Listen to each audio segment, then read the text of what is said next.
అందరికీ ప్రభు అయిన యేసుక్రీస్తు నామములో శుభాభివందనాలు. సహోదరులారా, ఈ మధ్యకాలంలో క్రైస్తవులు రేపుకున్న ఒక అలజడి ఏమిటి? అలజడి అనే ఆలోచన చేస్తే Bible open university India international joint director అనేటువంటి ప్రసన్న బాబు గారు చేసిన ప్రసంగానికి అందరూ కూడా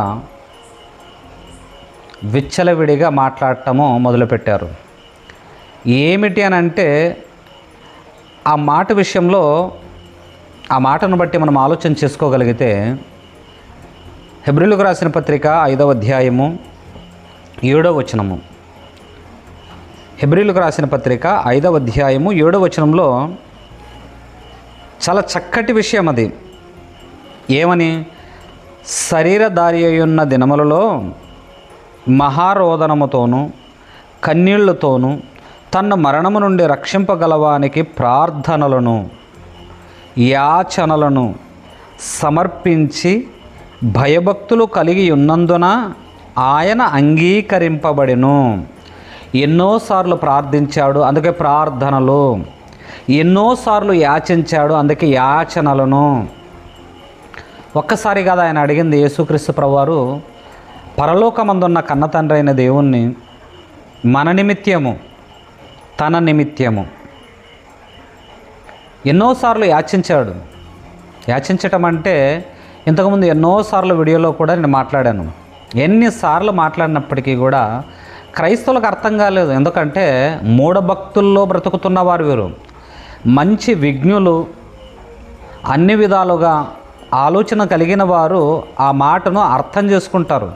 యాచన అనగా వేడుకొనుట, యాచన అనగా ప్రాధేయపడుట, యాచన అనగా అడుగుట, యాచన. భిక్ష అంటే చదవలేని వారు, విద్య విహీనులు, అజ్ఞానులైన వారు, బైబిల్ సరిగా చదవలేని, ఆలోచన చేయలేని వారందరికీ కూడా ఈ మాట అర్థం కాదు.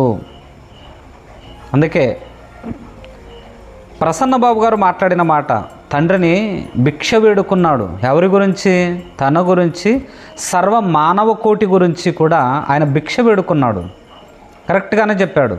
కానీ ఈ క్రైస్తవులు మూఢభక్తితో అమాయకులైన క్రైస్తవులను మోసం చేస్తున్న దుర్బోధకులు, మరి Bible open university India international వారు ఎక్కడ దొరకతారని ఎదురు చూస్తున్న దొంగలకు ఆ మాట అర్థం కాలేదు. ఆ మాటలో ఎంత తగ్గింపు స్వభావం ఉందంటే యేసుక్రీస్తు వారిది అంత తగ్గింపు స్వభావము.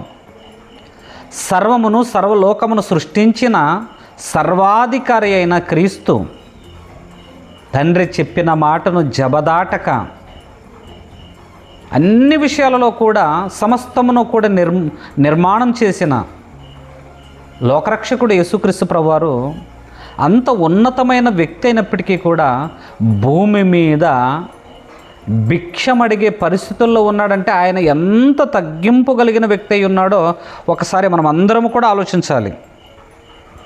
అదేదో క్రైస్తవులు పెద్ద మాట, చాలా పాపకరమైన మాట, దుర్బోధ, అది లేకపోతే తప్పుడు మాట, భూతు మాట, ఎవరు మాట్లాడలేని మాట అనేటట్లుగా చాలామంది కూడా విచ్చలవిడిగా మాట్లాడేశారు. అయినప్పటికీ కూడా వీరికి ఏం తెలియదంటే బైబిల్ తెలియదు. అందుకేనండి ప్రసన్న బాబు గారి కంటే ముందు మరో వ్యక్తి కూడా ఇదే బోధ చేశాడు. దాన్ని కవర్ చేస్తున్నారు ఇప్పుడు. చూడండి, ఎవరు? నిజంగా దైవజనులు గంటెల ప్రకాష్ గారు చాలా చక్కగా ఆయన కూడా వర్ణించాడు. ఏమని వర్ణించాడు? అడుక్కున్నాడు, భిక్షం వేడుకున్నాడు అనేటట్లుగా చెప్పాడు ఆయన కూడా. మరి ప్రసన్నబాబు చెప్పింది ఏంటి? అదే మాట చెప్పాడు. ఒకసారి ఆ వీడియో చూడండి. ఒకసారి హెబ్రీ పత్రిక 5వ అధ్యాయంలోకి మనం వెళ్దాం.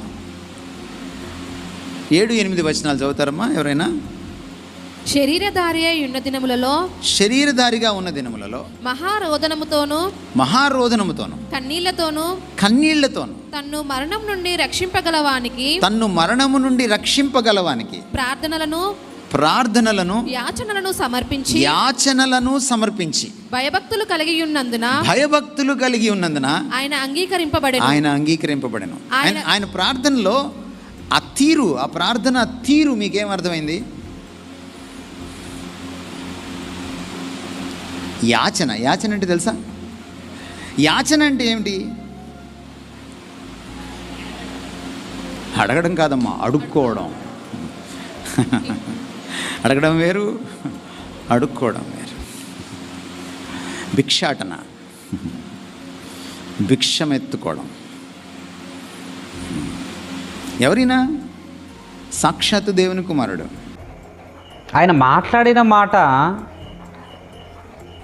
అనేకులైన క్రైస్తవులకి భలే చెప్పాడు అన్నారు.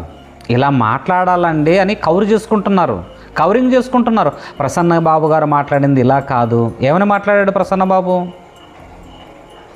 గంటెల ప్రకాష్ గారు ఏదైతే మాట్లాడాడో అదే మాటను యాచించుట, భిక్షమడుగుట, అడుక్కొనుట అనే పదాన్ని వర్ణించాడు ప్రసన్న బాబు గారు కూడా. మరి గంటెల ప్రకాష్ గారిని ఒప్పుకుంటుంది క్రైస్తవ్యము, ప్రసన్న బాబు గారు అదే మాట చెప్పినందుకు కాదంటుంది.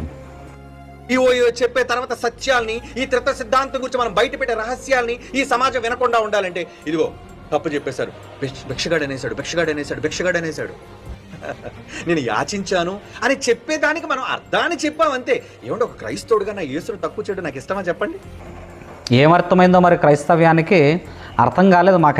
నాకైతే ఇంతవరకు అర్థం కాలేదు.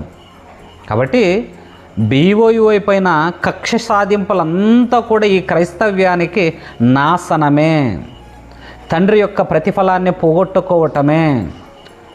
ఒకరిని ఒప్పుకోవటము, ఒకరిని కాదనటం ఎంతవరకు న్యాయము? యాచించాడు అని గంటెల ప్రకాష్ గారు చాలా చక్కగా దైవజనులు చెప్పేశారు.